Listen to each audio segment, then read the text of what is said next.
Hello and welcome to the Women in Super Queensland webinar series entitled Industry Leaders Q&A. And our topic for today is boosting retirement outcomes for women. And I'm ably joined by panellists Wendy Tancred, CEO of Mercy Super, and Anne Fuchs, who is the Head of Advice and Retirement at Sun Super.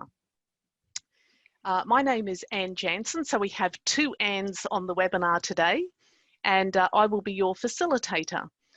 So I am the founder of Estate First Lawyers and Special Counsel with the firm, and I'm also a National Director of Women in Super. Okay, so before we get started, just a quick thank you and acknowledgement to our sponsor. Our sponsor is Estate First Lawyers, and it is a law firm which is focused and passionate about estate planning for Australians. And it was founded on the vision that all Australians should have an estate plan as part of their financial future. And the best way to get that message out would be through the super industry and their super fund members. Okay, so without further ado, I am going to introduce our panelists. And I'm going to start with Wendy Tancred. Wendy is the CEO of Mercy Super and has over 3 decades of experience in the financial services industry, including senior executive and state head roles within major financial institutions. Wendy spent a number of years as CEO of a major HR consulting firm, leading a team focused on enhancing workplace performance for employers, and also spent some time as CEO of an information technology consulting business. So if we have any trouble with our webinar today, we know where to go. Wendy is a past lecturer on superannuation and insurance at the University of Queensland, and she holds a number of board positions. Hello, Wendy. Thank you so much for joining us. Pleasure. Good. Okay. So our next panelist is Anne Fuchs, and she is the Head of Advice and Retirement at Sun Super. Anne has worked in the financial advice industry for more than 20 years. These ladies are giving away their ages. We have used excellent moisturisers, don't we, Wendy? Yes, we've got that sort of screen over us too to make us look even better. And passionately believes great financial advice can change people's lives. Prior to joining Sun Super in 2015, Anne was the Chief Commercial Officer at the Association of Financial Advisors, where she was responsible for income generation and servicing of their commercial stakeholders, which are members, licensees, and corporate partners. Anne and Sun Super Chief Economist, Brian Parker, run the popular Sun Super podcast series, New School of Super. And I've listened to a few of the podcasts and I can thoroughly recommend them. Anne. Thanks for the plug on the New School of Super. That's very kind of you, Anne. Thanks. Good fun being here, isn't it, Wendy? It is. I think we're in for a fun time and a very informative time as we run through 5 questions in relation to women and their retirement outcomes. So without further ado, we're going to go to the first question, and we're going to start with a fun fact, or actually a sobering fact, before we ask the question to our 2 lovely panelists. The first fact is that, as you may already know, women retire with 47% less super than men on average. And so there's some figures there for you. And that's a big disparity. So my first question to Wendy and Anne, and I think we'll have Anne go first because she's quite passionate on this topic, is what are some of the main reasons for this imbalance between the super on retirement? Anne, what are your thoughts? I think that structurally we still have a way to go in terms of recognising the value women contribute to our overall economy. And if COVID hasn't taught us this, then I don't know what has. If you think of the largely female-dominated professions or industries, whether it's hairdressing through to aged care workers, the casual workforce, these are all female-dominated industries where they are being paid the minimum wage. Aged care workers, very poorly paid, mainly women, and yet the male-dominated industries, if you're the same qualification for an aged care worker, in terms of a trade qualification, is the same as a metal worker or thereabouts, but the pay differential is profound. So it says that society still values the contribution of men and their work versus women. And I think that this concept of equality versus equity, profoundly different. The analogy I use is if you gave Kylie Minogue and Michael Johnson a milk crate and asked them to look over a wall, Kylie still couldn't look over the wall because it's the same milk crate. So the economy needs to look and think very differently around equity versus equality and how we give women a genuine leg up, because we give a lot to our communities and the economy. I couldn't agree more with Anne on those, and the care not being as valued. From there, it's mathematics. Because the compulsory system of superannuation is a percentage of your salary, it's pure mathematics. On average, women have less going in at whatever part of their career. They do tend to, in addition to that, take career breaks because they take time off to look after their families, etc. So then it's pure mathematics from those. And for women who are in small business owners, a lot of small business owners are women. It's not a compulsory system for them. It's more voluntary. And people tend to worry about what's most immediate and be concerned about their circumstances today rather than worrying about retirement, which is a long lost time in the future. Having said that, if someone's getting very close to that retirement age, it does creep up on you very, very quickly. Do you want to say how close, Wendy? Well, according to your stats later, Anne, I'm already over the retirement age of the average female. So, okay, so in summary, we think it's a combination of the amount that women get paid based on the types of industry they tend to go to work in, and also the amount of time they spend in the workforce compared to their male counterparts. Do you think that those are two of the main reasons? Yeah. Yes. All right. Okay. So, well, that's interesting, isn't it? And we could explore that conversation for quite a while, but we will move to the next question now. And this is an interesting statistic. So men retire on average, remember, these are all average figures. Men retire on average at 59.5 years of age, and women retire much earlier at 52 years. Now, because women also statistically, on average, live 5 years longer than men in Australia, it means that women will be in retirement for potentially 33 years of their life. And if you combine that with the fact that they have a low super balance, you can see that there's going to be a spot of bother. Now, my question to Wendy and Anne is, what strategies do you believe the government could implement post-COVID? Because I realise we're in a bit of a crisis now, and it might not be exactly the right time, but when we get over this, and I do believe and hope we will, what government strategies could they do to boost women's super, realising this issue? I think there's a couple hand over to Wendy. Sorry. I think there's a couple, Anne, that could be implemented relatively quickly. And a number of the ideas I'm going to suggest have been discussed and mooted across the industry for some time. I will give the government its dues. In recent legislation, a couple of these problems have been solved with the reduction in the numbers of multiple accounts. So people who aren't watching how many superannuation funds they have, they'll certainly get an advantage from that when they're not paying unnecessary fees or insurance premiums, and removing fees on low balance accounts. So that's certainly a start. However, there's certainly a number of other concepts that can be done. First, and I would suggest foremost, is removing the requirement for the $450 per month threshold before superannuation guarantee is required to be paid. There's about 1 in 5 women who are employed and earning less than $450 a month. Now, my understanding is that's around 220,000 women who, just by that one change, albeit it creates an impost on the employers from a costing perspective, depending how they structure it, but that will make a difference. Secondly, pay superannuation, be required to pay superannuation on parental leave. So if you are taking those career breaks and you do have some sort of paid leave, that superannuation be paid on top of that. I would also suggest that employers be required to pay the superannuation when they pay their salaries. So at the moment, you might get paid weekly, fortnightly, monthly, but superannuation guarantee payments to the super funds don't have to be made until quarterly. So the theft from that, with the employers not paying it, can see an increase in the funds going to where the people who actually belong. So unpaid superannuation is a distinct issue.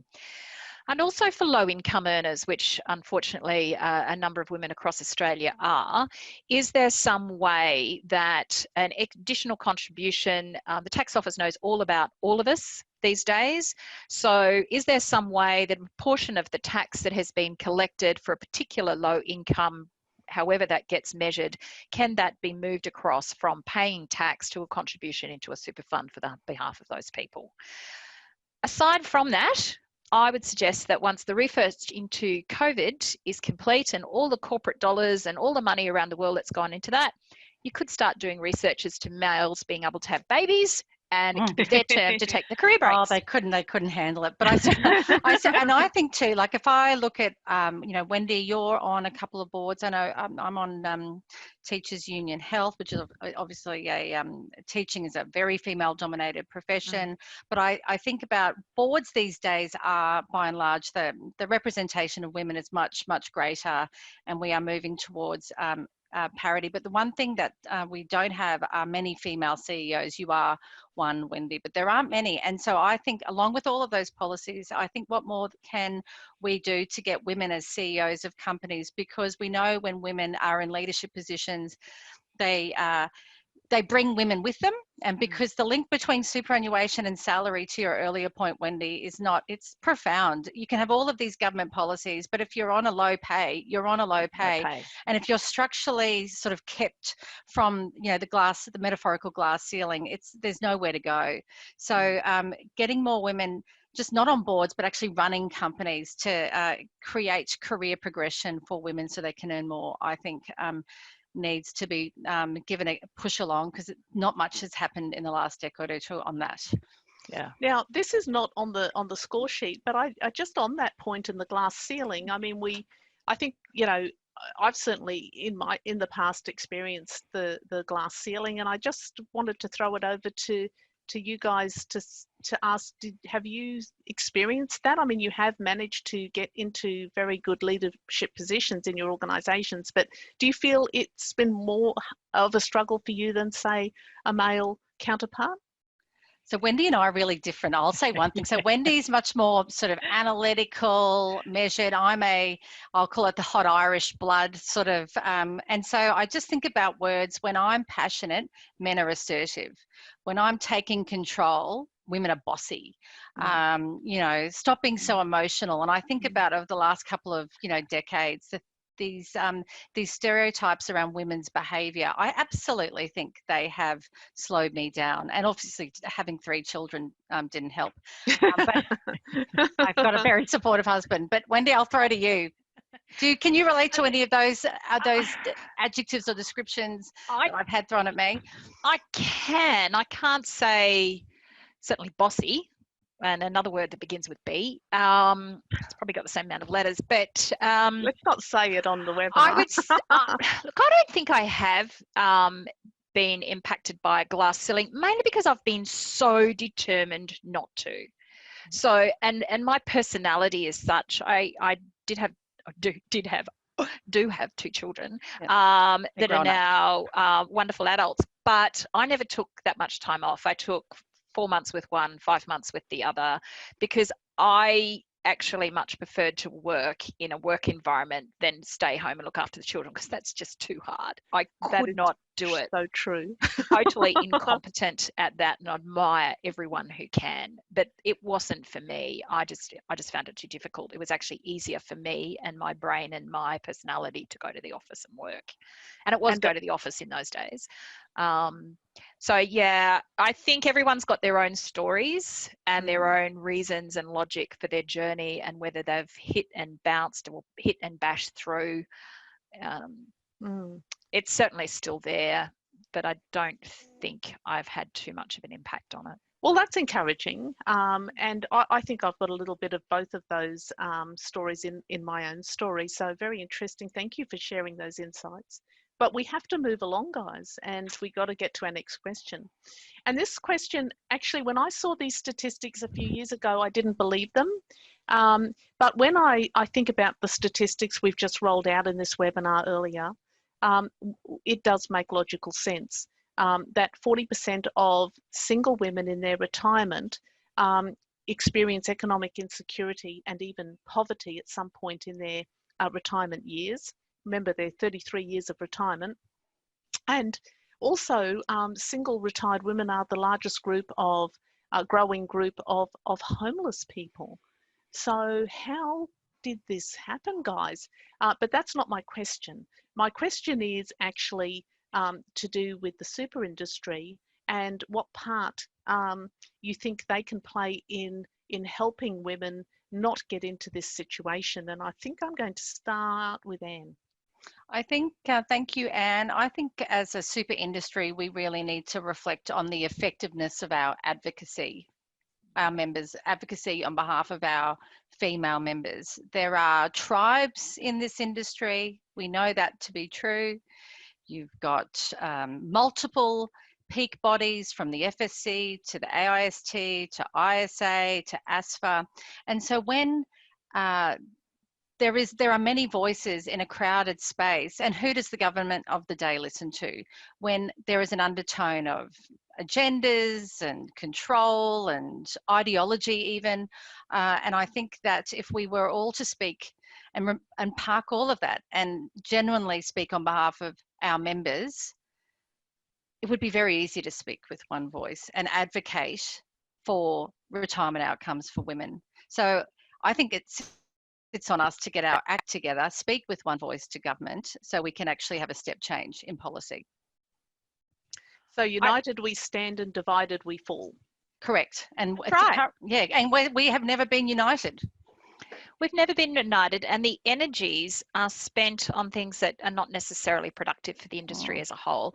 What we should be doing is united in one voice from a policy front, and then united in making sure that the community are generally speaking members of superannuation funds, to increase their need for them to be aware of what's happening within their superannuation. It is their money. We spend so much time and energy working out what's in the best interest of the demographics of our funds and doing the right thing by our members. We must operate in the best interest of members. But there's no such thing as an average member.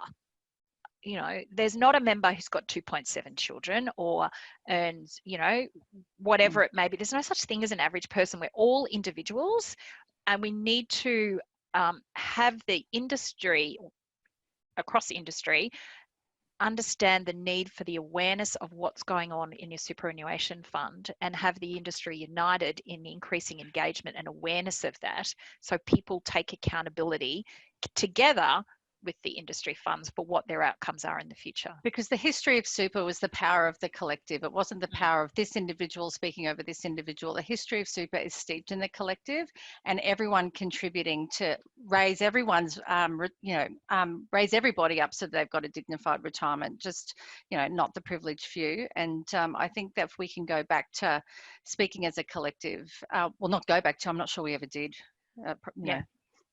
Well, this is really interesting to me because that's not the answer that I thought you would give. I thought you would say, well, we'll allow people to work from home a bit more and this and that. I didn't expect such a powerful answer. But you can only just imagine if the super fund industry was united in their policies, the government couldn't ignore it. $3 trillion close to of money, the super industry as a collective controls, and so that is a lot of power. So Oh, that yeah. power should be used to, to lift women up and give us an equal shot at retirement income equality to men. But we're not doing that. Great answer. Okay, so now from the sublime to the ridiculous, it's time for a joke, because as you probably know, we are in COVID times, and if you didn't laugh, you'd cry. So time traveler comes to me and says, what year is it? My response is, it's 2020. And this is what the time traveler thinks of landing in this year. And most of us would never have seen a year with this kind of challenge. I know we haven't. We haven't had a pandemic in this proportion since the Spanish flu 100 years ago. So this is really interesting times, and we're flying by the seat of our pants a lot of the time. And the government has had to put in place a number of COVID response measures, to try and help us out of this. And one of them is the early release of super. As you know, for people who meet the requirements, they can withdraw $10,000 before 30 June, another $10,000 after 30 June. Now, to date, or within the last 6 days, 1.35 million Australians have gained approval to withdraw the $10,000 prior to 30 June. So that's a large number. And whilst women are 43% of that total, which is kind of good that they weren't in the majority, it's still a large number, and a lot of people are withdrawing the full amount. So my question to the panel is, what is the impact, in your opinion, of the early release of super for women's long-term retirement outcomes? And I'll hand that over to Wendy first. Sure, I'll speak about my own fund. So obviously that's the one I know the statistics of the most, and I am different to the majority of super funds because we're a corporate fund. So a lot of our members are employees of the Mater hospitals and other Mercy entities, Mercy partner entities. So of the members in our fund who have requested and received the early release of money, they've averaged around roughly $8,000 in payments each time, not necessarily the full 10,000. 75% of those requested release are female in our fund. We are predominantly female fund. Close to 80% of our members are female, but there's still males there, but it's the females who are accessing the money. 75% are female. 36% of them is the highest demographic. That's between 35 and 44-year-olds, and the next highest is the 25s to 34-year-olds, which is 31%. The number of younger members in the under 25 age bracket, we've only had 7% of those members request release of funds. So we do have different demographics taking the release of money. The actual impact on that as they go forward and think about their retirement when they get to it, like I'm getting into it, is again back to the mathematics. So ASIC's Money Smart are saying that, if you're 25 now and you're intending to retire at 67, that 10,000 is probably worth about 24,000 in the future. And that's just the impact of compounding investment returns and that sort of thing. So it's back to the mathematics of you don't have that amount of money in there, so you're not going to get that amount of money out at the end. From a policy perspective, essentially we're just kicking the can down the road as to how these people are going to fund their retirement. And that's our biggest concern. We'll be doing a lot of outbound campaigns to these people who've taken their funds, hopefully in a time of need now, so you can totally understand if somebody needs to buy the groceries, it's really important that they continue to be able to do that. But hopefully be able to help them with some financial advice around, okay, you've done this, you've satisfied that this particular time in your life. What is that impact for you? Do you want to do anything about it and make up for that at some point of time in the future? So what other strategies could you do to combat having that taken out, depending on how old you are? Wendy, I'll just ask a quick question of Wendy. Do you think that people who have withdrawn their super have understood the ramifications given compounding interest and so on? No. Mm. And Certainly, Sun Super has a very different demographic. There's 1.4 million members, of which it's multi-industry, from construction to retail to educators to retail workers, white collar workers.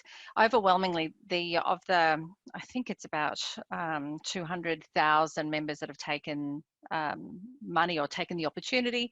They are young people. They're under 30, and so. There is going to be a problem, as Wendy said. Will they be in a position of financial security in 40 years' time? Well, this taking that money out is not going to help. And just like, me going to get a hamburger at the moment, which I'm doing a lot during the COVID crisis to get these size 10 pants not so tight. I've given up my size 8 size, and this is the whole thing, right? It's these are small things, but incrementally they do add up. I think education is important, but equally too, what can you, if you are a low paid worker, if you are finding yourself unemployed, trying to claw yourself back, it's a really hard thing to do. So it's going to be tough for young people between house prices and their super that's just been, in essence, there's barely any left. I am worried for young people and the future, because we'll have a huge debt as a consequence too as a nation. Yes, and time will tell as to how this is going to all pan out, but methinks it's going to take a few years to pan out. As we get over this thing, is going to be a long tail in the curve, so to speak. So, ladies, I'm going to ask you a final question. And it's one that I think our members will be interested in, whether they're young or they're old. And that is, how can they take some control of their financial security for their future? So yes, we can wait for the government to implement things, and even our employers, but do you have any good advice for us on how women can boost their retirement income and just get some financial security moving into their retirement years? And I will hand over to Wendy first. Thanks, Anne. I think my first piece of advice is don't ignore your superannuation.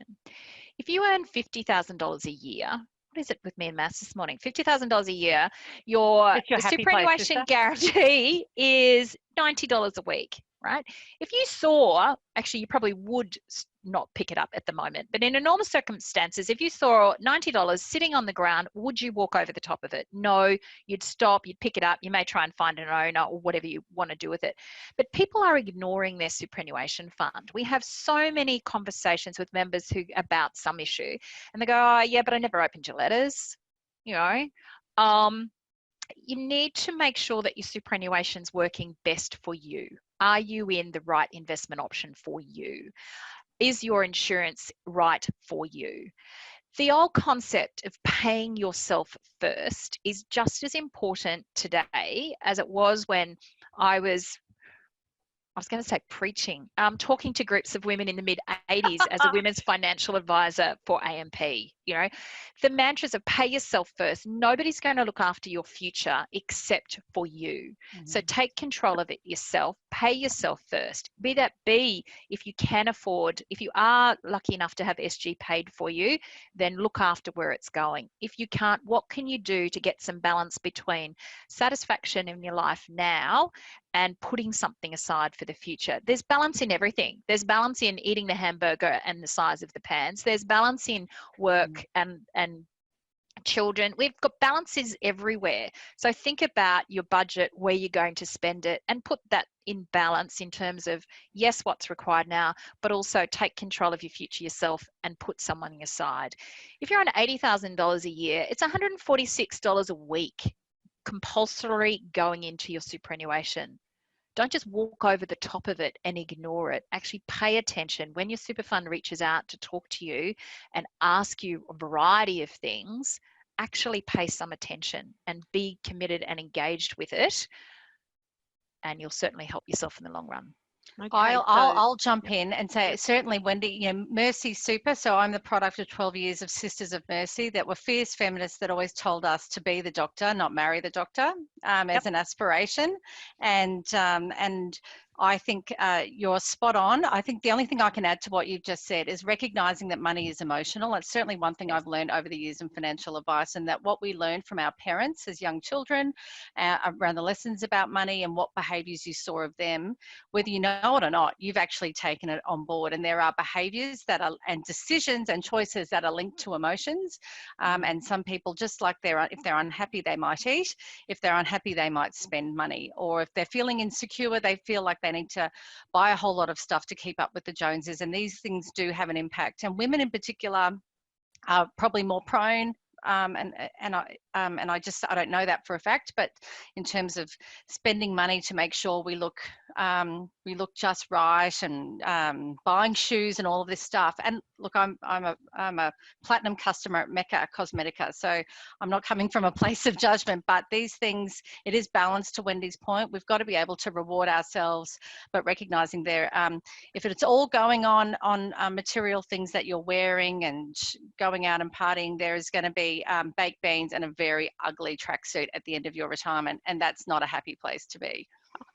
I love it. It's an interesting picture.